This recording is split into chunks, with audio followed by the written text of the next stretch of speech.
काल उपमुख्यमंत्री आणि राष्ट्रवादी काँग्रेस पक्षाचे अध्यक्ष असलेले अजित पवार जे आहेत ते तासगाव कवठे महाकाळला होते. त्यावेळेस सभा झाली.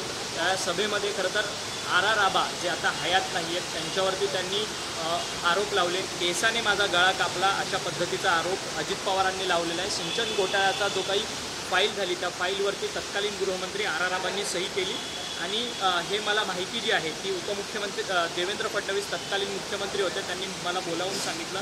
अशा पद्धतीचा गौप्यस्फोट केलेला आहे. असं आहे की एक म्हणजे 70,000 कोटीचा आरोप भारतीय जनता पक्ष देवेंद्र फडणवीस यांच्या नेतृत्वाखाली जो होता त्यांनी केला. बैलगाडीभर पुरावे मंत्रालयात आणून देण्याचं काम त्यावेळी तावडे साहेब आणि देवेंद्रजी आणि त्यांच्या सर्व सहकार्यांनी केलं. त्याच्यावर चौकशी झाली, त्याची फाईल आली असेल, त्याच्यावर त्यांनी सही केली असेल. मला नक्की कधी मला देवेंद्र फडणवीसांनी फाईल दाखवली नाही, मला नक्की काय लिहिलं त्यात माहीत नाही.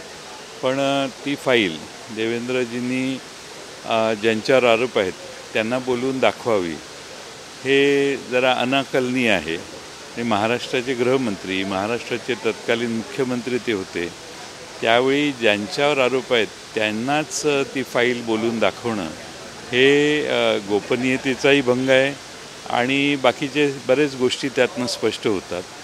आणि त्यामुळं महाराष्ट्रामध्ये स्वतः पंतप्रधान मोदी साहेबांनी देखील हाच आरोप केला. आम्ही कुणीच त्यांच्यावर कधी आरोप केले नाहीत. आज दुर्दैवाने पाटील हयात नाही आहेत. ते हयात असते तर त्यांनी याचं उत्तर दिलं असतं. तेव्हा काय परिस्थिती होती आम्हाला काही त्याच्यावर सांगता येत नाही.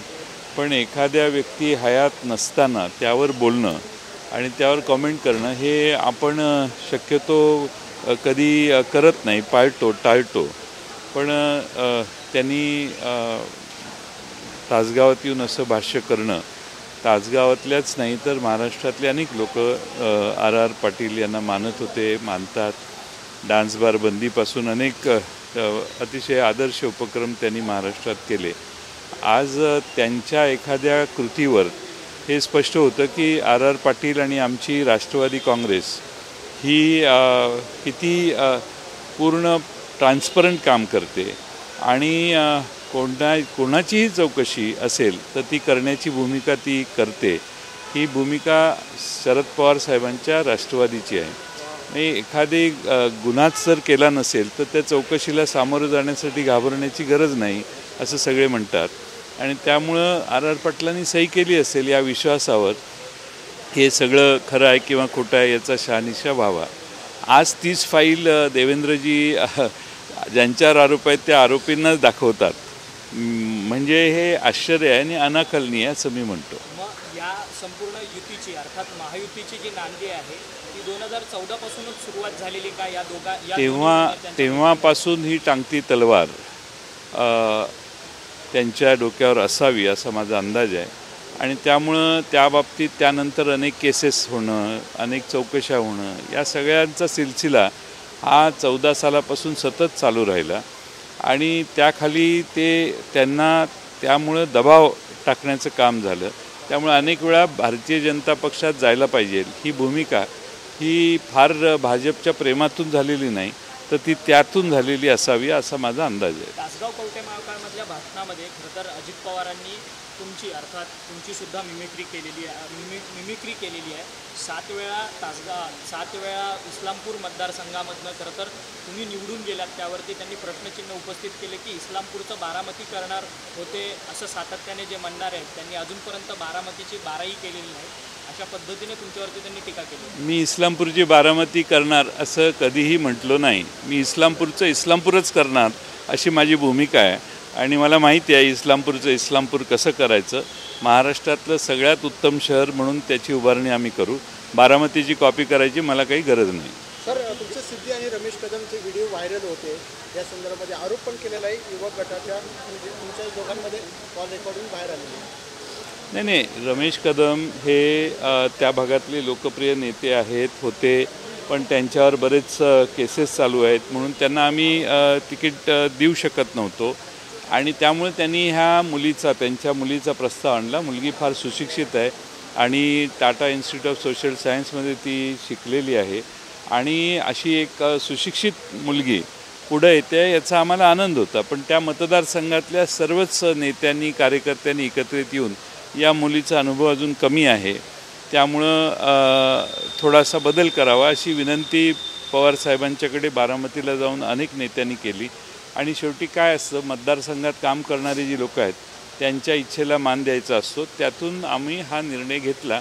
तिचे सिद्धीची काम करण्याची पद्धत, तिचा अनुभव वाढला तर तिलाही आम्हाला भविष्यकाळात संधी देता येईल. जयंत पाटील सर, खरं तर तुम्हाला जवळपास 87 जागा मिळालेल्या आहेत तुमच्या राष्ट्रवादी काँग्रेस शरदचंद्र पवार पक्षाला, परंतु अनेक ठिकाणी जी आहे ती बंडखोरी जी आहे ती झालेली आहे. अर्थात तुमच्या पक्षाकडनं जवळपास 2 ते 3 उमेदवारांनी बंडखोरी करत उमेदवारी अर्ज त्या मतदारसंघात भरलेले आहेत.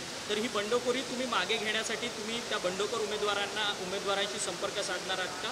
यापुढचं तुमचं प्लॅनिंग कसं असेल? आम्ही 87+2 जागा आम्हाला मिळालेल्या. एक शिरपूरची आम्ही CPIला सोडली आणि एक कळवणची CPM या पक्षाला सोडली.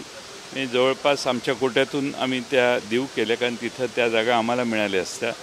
तर या सगळ्या जागांवर जिथं बंडखोरी झालेली आहे किंवा आमच्या मित्रपक्ष शिवसेना आणि काँग्रेसमध्ये ज्या बंडखोऱ्या झालेल्या आहेत आमच्या लोकांनी केल्यात, त्या सगळ्यांचे अर्ज मागे घ्यावेत असं आव्हान आम्ही सगळ्यांना करतो आहे. आणि महाविकास आघाडी एकसंघ राहावी आणि कुठेही बंडखोरी होऊ नये असा आमचा प्रयत्न आम्ही करणार आहोत.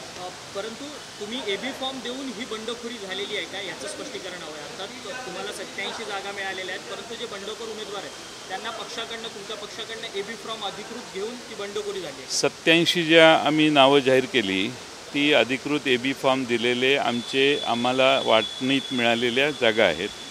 काही ठिकाणी प्रिकॉशन म्हणून आम्ही ॲडिशनल फॉर्म्स भरलेले आहेत, ते 4 तारखेच्या आत बहुतेक सगळे विड्रॉ होतील. किती संख्या आहेत तुम्ही जे ॲडिशनल फॉर्म्स भरलेले आहेत त्याची? मला आता लक्षात नाही, पण एक 3-4 ठिकाणी असतील.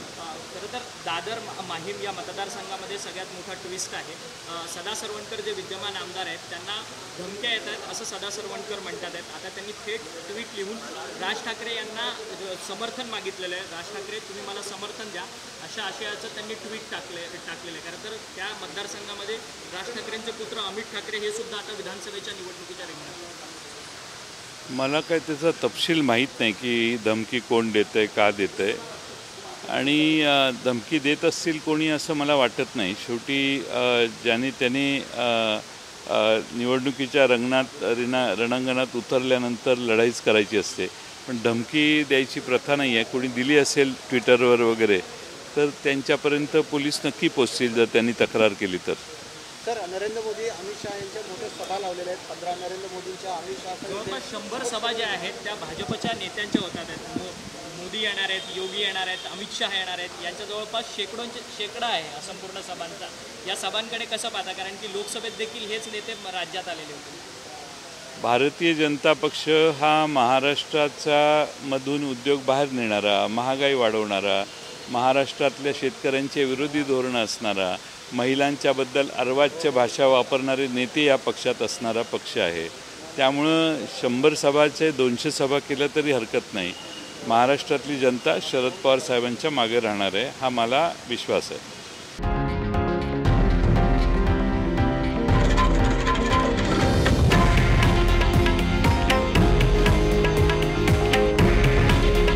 हे आहे देशातील नंबर 1 न्यूज नेटवर्क आणि आपण पाहत आहात TV9 मराठी.